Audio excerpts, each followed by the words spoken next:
Reiter, who is a survivor of the Holocaust. Let's give you a hand up there. Thank you. Let me read this proclamation first, please. Whereas the Holocaust was the state-sponsored systematic persecution and annihilation of millions of people by Nazi Germany and its collaborators between 1933 and 1933 and 1945. And whereas the Holocaust targeted Jews as the primary victims, but included the handicapped, innumerable people from Poland, homosexuals, prisoners of war, and political dissidents, all who had suffered grievous oppression and death under Nazi tyranny.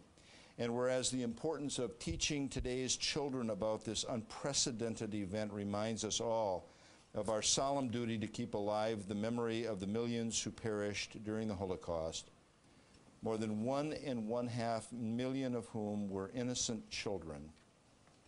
And whereas all people should remember the terrible events of the Holocaust and remain vigilant against hatred, persecution, and tyranny, and actively rededicate ourselves to the principles of individual freedom in a just society. And whereas the days of remembrance have been set aside to remember the victims of the Holocaust, as well as to reflect on the need for respect of all people.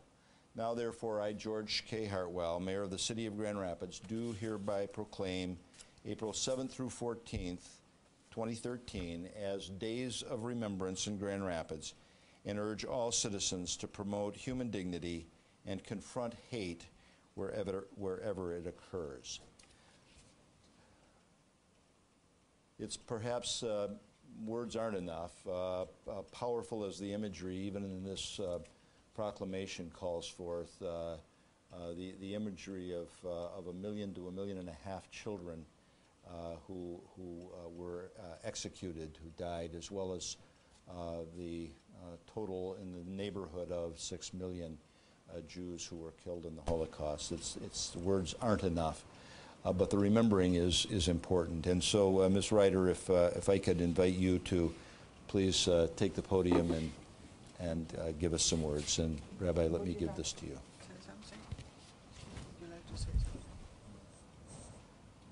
Once again, my name is Eve Reiter. Today is the 9th April of 2012, and last night started the memorial of the Shoah. For me, that would not be the day of liberation. My experience at the Holocaust began when I was just 8 years old. On November 1944, at the age of 8 years and 4 days, I was taken to a tuberculosis sanatorium for the recently diagnosed illness. Shortly after my arrival, I was infected with scarlet fever and then with the measles. During recuperation, the doctors learned of my Jewish heritage. A doctor walked me to the Sachsenhausen concentration camp 4 hours away in Germany, near Berlin. The sanatorium and their doctors were a part of the Kaiser Wilhelm Institute, now called Max Planck Institute for Genetics. While interned at Sachsenhausen, I lived at the camp hospital where I was an experimental subject. This concentration camp was a central training camp for all guards and personnel throughout the entire concentration camp system in Europe for the Nazis. Sachsenhausen was located around 25 to 35 kilometers from Berlin. Several thousand Jews, men, women, and children were exterminated there by gassing, shooting, and hanging. Several thousand Jews were placed on the death march to the Baltic Sea to be placed on boats and sunk.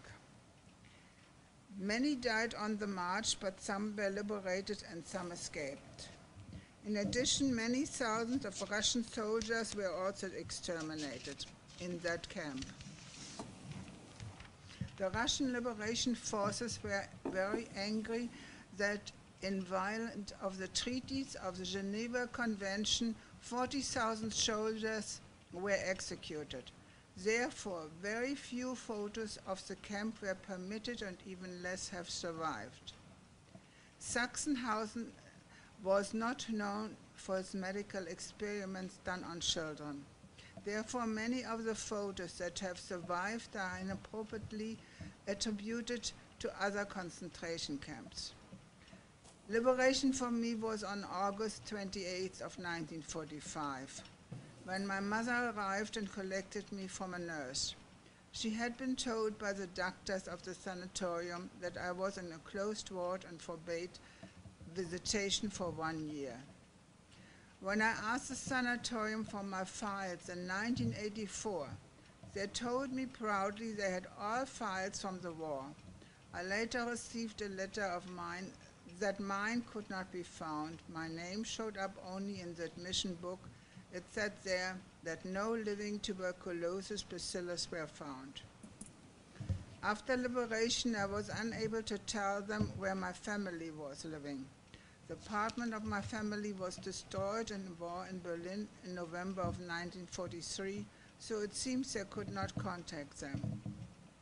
I was told several times under painful body twisting by the doctors, if I ever talk about the experiences that I have lived through, I would have to go into the nearest hospital, and Berlin has at least 100 of them, and go through the same pain again. After the war, I was under the impression that my family had been informed that I was in the camp, but only after my father died and I received a picture from Sachsenhausen did my aunt and cousins confirm that I was in the picture. As a child, one does not know how one looks. Only then did my mother accept me too. My father, who came home after being a prisoner of war in November of 1945 from the United States, told me never ever to tell anyone the name I was born with, as my parents were forbidden to marry during the Hitler times. They married in November of 1945 in front of a judge. My parents tried twice to send a mercy petition directly to Hitler, once before they got engaged and after my birth, but both were denied. My grandmother came from a long heritage of German Jews. My grandfather was Lutheran. My mother and her siblings were called Jewish first class. That meant that her mother was of Jewish heritage. In 1935, Hitler made a law that forbid anyone with a Jewish background to be befriended or marry, a person of German descent, under the threat of death. My father was Protestant. After my return home from the camp, I never talked about my whereabouts. I had been too afraid. I was so young that many people identified me after the war. Nurses, doctors, and S-men that worked at the camp recognized me still up to 1998. Therefore, when Spielberg made a tape of me at the Holocaust, as a Holocaust survivor, I asked that my identity was concealed. I'm happy to have had the opportunity to share my story with you. Thank you for listening to me. Thank you, Ms. Ryder. That is a picture of me at the day of 2 days after liberation for anyone who wants to see. Rabbi, please, would you have a word? There is a concept in the Torah, Zachor, Parsha Zachor, where we remember and we do not forget. And this is part of that Parsha Zachor of remembering the Holocaust, not to ever forget. Thank you very much. Thank you, Rabbi. And thank you, Ms. Weingarten, for joining us also today. This is a story, Ms. Ryder, that we will not forget. Your being here and telling it, your willingness to in some measure relive the horror of that time is powerful for us. Think about it, those of us here in the room today, there are few survivors left today, and it is incumbent on us to remember and tell their stories.